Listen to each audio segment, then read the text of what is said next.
I go to this Mexican restaurant, and I get seated looking at the menu, and I'm going back and forth on what I'm going to actually order. Well, all of a sudden, here comes the waitress. And she's a young white girl and apparently didn't know any Spanish words for Mexican food. She says, have you decided what you want to order? And I said, yeah, I kind of been going back and forth between a couple items, but heck, I guess I'll go with the carne asada.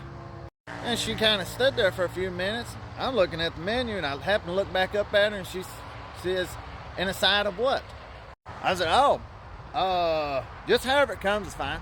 She said, well, do you want the side or not? I said, yes, I want the side. She says, well, what do you want? I said, the carne and asada. She's like, I can't do this today. Sir, a side of what?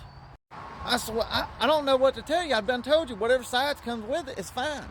She says, well, sir, you ordered the beef plate and you said a side of, and I'm asking you a side of what?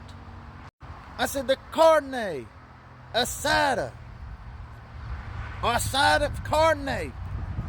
She said, well, getting a side of carne is going to be an upcharge. I said, what's going to be an upcharge?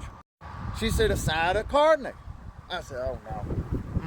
I said, listen, all I want is what it says on here, carne asada.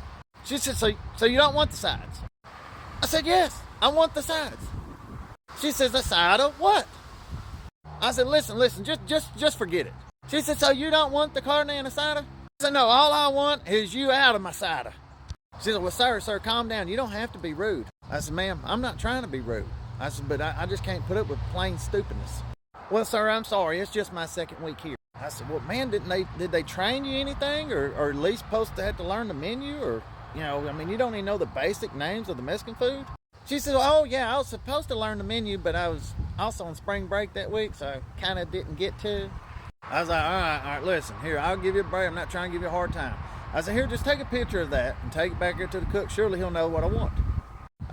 25, 30 minutes later, here she comes out with her food. She sets everything out, and she hands me a fucking burrito. I said, oh, man. And she says, what? I said, well, I didn't order no damn burrito. She said, well, that's what you was pointing at on the menu. I said, no, ma'am. No, I wasn't at all. I tried to tell you what I wanted in plain English.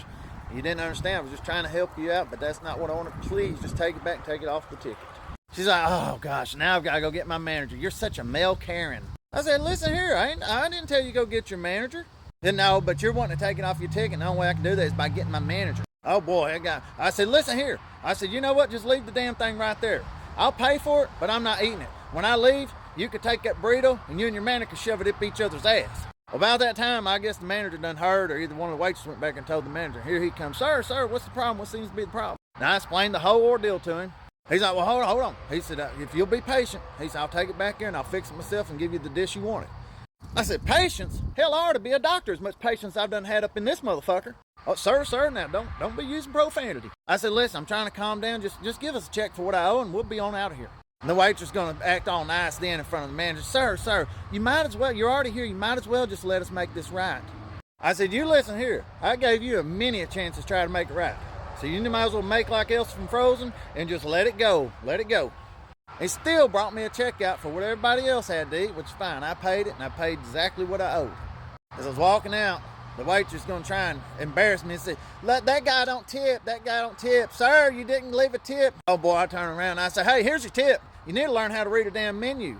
I got almost out the doorway, and another customers were coming in that was standing right there in the doorway waiting to be seated, and they're like, what's all the commotion about? I kind of spoke up loudly. I said, well, I'll tell you exactly. I said, the waitress here don't know the menu. She can't read a lick. Apparently ain't got no common sense. And I said, then I ordered something, and they still brought me out something different. They brought me out a burrito. I got looking at the burrito, I seen like a little leg sticking out from underneath it. So I lifted it up a little bit and looked, and it was a cockroach. And not no little one. It was a big old cockroach. I mean, a big swollen one. I'll tell you what it did. It did lift that burrito 3 or 4 times before it ran off. And it was kind of some uppity up white people. And the lady, she looked over and she said, Harold, did you hear that? Oh, my word. I said, yes, ma'am, that's what I said. Oh, my word. And walked out.